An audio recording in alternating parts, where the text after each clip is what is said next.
I know that it was a long session, the first one, but you have to know that this is really interesting. We have great speakers, a great moderator, and so I would ask to enter and to take a seat, please. Thank you. Alberto?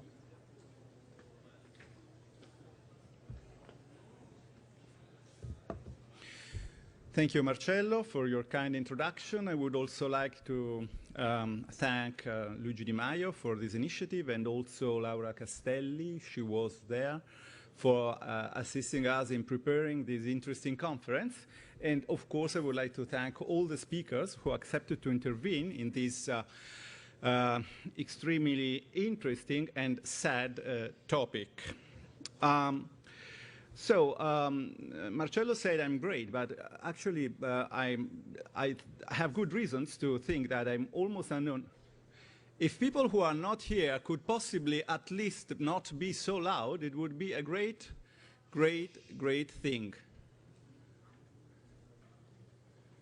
Okay. So basically, the question is why I'm here, and I will briefly explain why. It is because on November 2011, I started a blog where I made a simple point, and the point was that countries that had entered the crisis had not shown an increase in public debt, rather than they had shown an increase in external and in private debt. Here you see Greece, Ireland, Italy, Portugal, Spain. The blue bars are the change in public debt between 2000 and 2007, and you see that in Ireland, Italy, and Spain, the public debt was decreasing, whereas in all the crisis countries, the external debt and private debt was increasing. So this was my view in 2011, and as it happens, 4 years later, in 2015, it became the consensus view.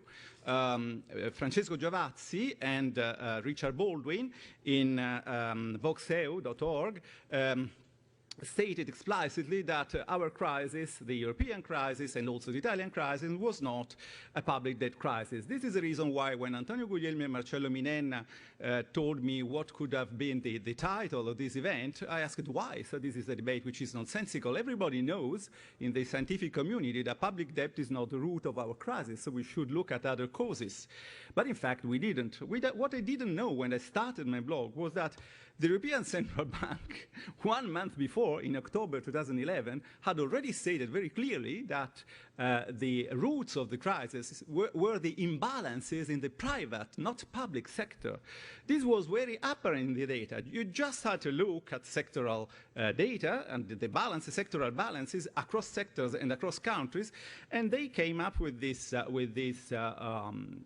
diagnosis. During the years prior to the financial crisis, sectoral imbalances were building up across the private sectors of some of the countries in the euro area, creating a dichotomy between those countries that were generating surpluses in the private sector and those generating deficits. So the word is private, privato, for Italian-speaking people, okay? So everybody knows that this is not a public finance crisis. I don't know why we are discussing this, but I know that we were addressing a private finance crisis as if it was a public finance crisis. You see here the benefit of austerity. Look, on the left you have Italian public expenditure.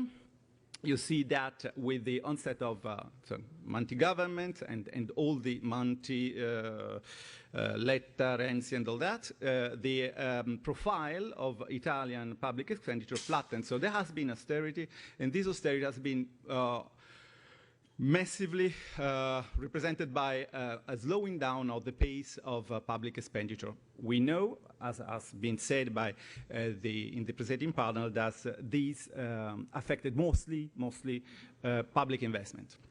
So the balances. What happened to the balances? You see, Italy started from a very, very, very dramatic situation at the beginning of the 90s.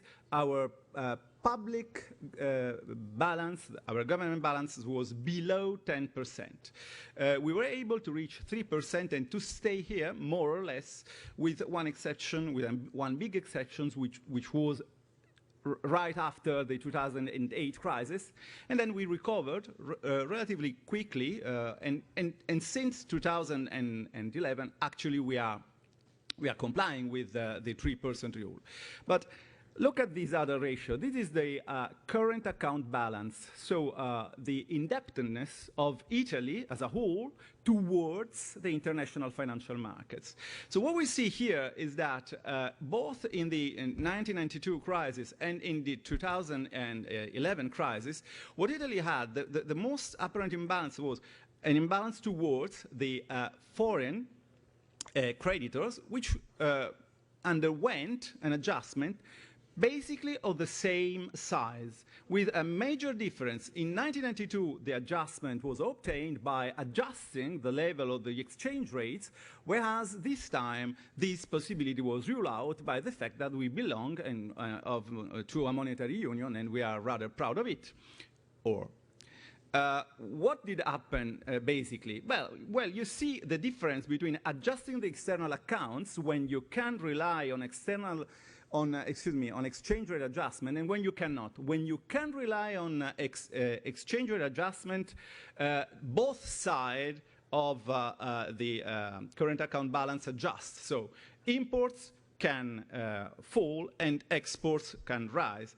When instead you can only rely on income for the adjustment mechanism, it happens what you see on the rightwards part of the graph.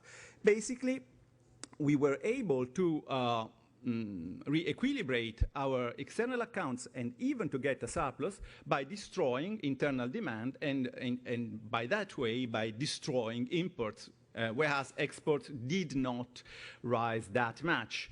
If you add GDP to the picture, it is completely clear. So you see that imports are correlated to GDP, and GDP adjustment was prevailing because exchange rate adjustment was ruled out.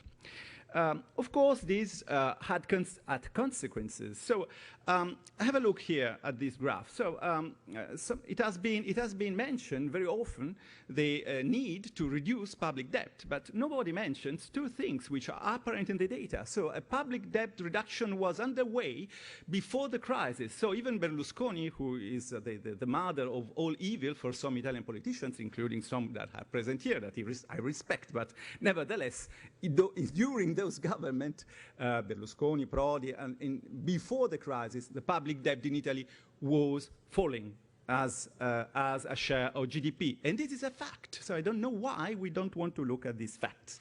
What was rising instead was domestic credit to private sector. Now, I see here some people coming from the financial community.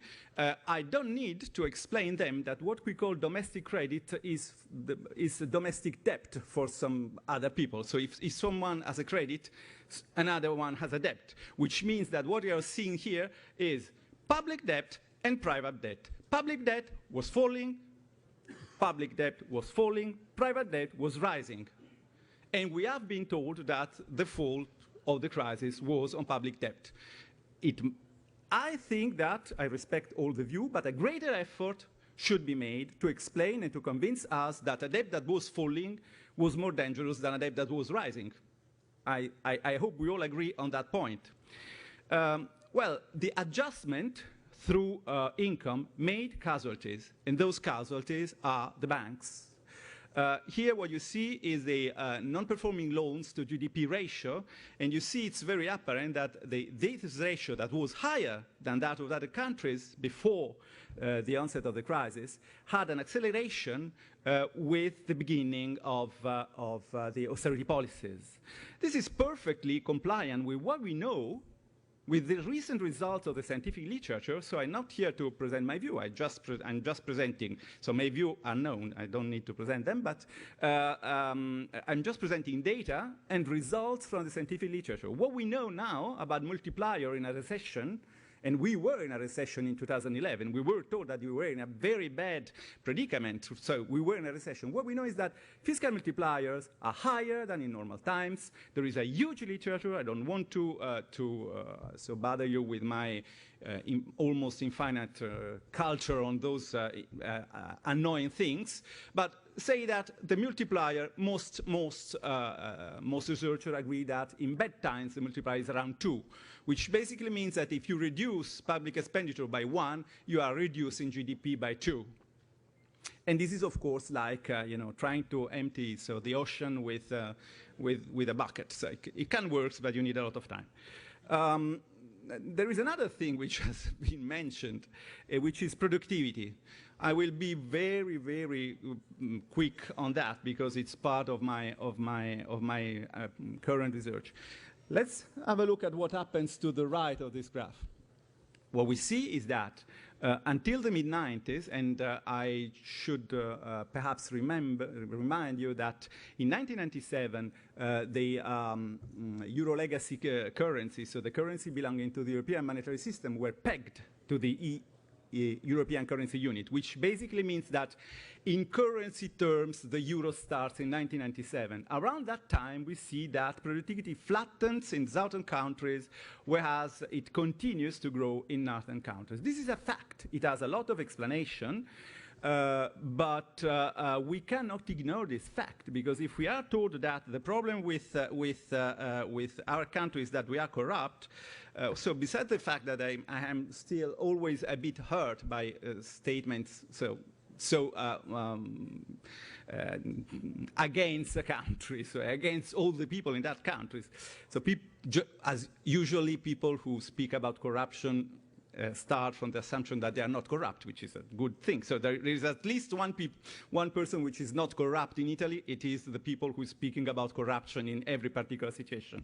But nevertheless, may I remind you that there was here in Rome another Senate where about 2,000 years ago, an emperor appointed a horse as senator. So I mean, corruption has always been there in Rome, and we are rather proud of this, whereas the flattening of productivity occurred around 1997. So these are stylized facts which cannot no longer ignore. And interestingly enough, the true mainstream research, I mean the mainstream research that gets to the higher level scientific journals, this is published on the European Economic Review, have had to cope with this fact, and there is an interesting explanation. Here I will disagree with my friend Marcello about what happened to productivity, and it's a very simple explanation. Basically, I disagree, respectfully, of course, with the view that everything could be fixed in the Eurozone if we manage to have the same interest rate in every country. And I disagree for the very reason that our countries still have very different structure, and there is nothing in economic theory, nothing in economic experience that says that it is a good thing to have the same price of capital in countries which have very different economic structures.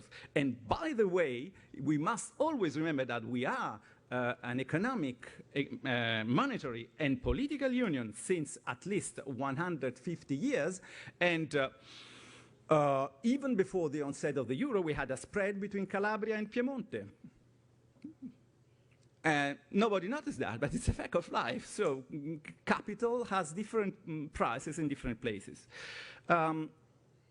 Well, this is a coming soon of my research on this topic. So basically, we see that there is a strong positive correlation between the real interest rate and the level of productivity. So my results confirm the results of a huge body of literature which is growing, which basically shows that if something costs too little, you are going to waste it.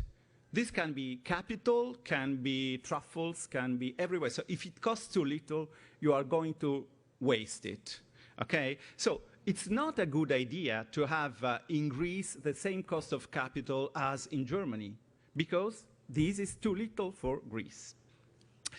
I added a little slide for Rainer. In my research, corruption has a coefficient of 0.009 with a student's T of 0.64. I don't know if Rainer is here. I don't know if everybody knows what a student's T is. Basically, perceived corruption, when tested within measured fundamentals, disappears completely. So it is so much present in the discourse of prominent politicians as it is completely inconsistent, non-existent in scientific research. So I will end with a naive and provocative question, which is the following. Mainstream economists believe in price-driven resource allocation. So the main tenet of the neoclassical general equilibrium model is that prices will fix everything, which is, by the way, the reason why some Keynesians are instead for fixed exchange rates, because they feel compelled to be against the flexibility of prices because neoclassical are pro-flexibility of prices. A very strange attitude which make me okay. Anyway, if mainstream economists are so keen in asserting the role of prices, how can they claim that having the same interest rate in different economic structures is a good thing?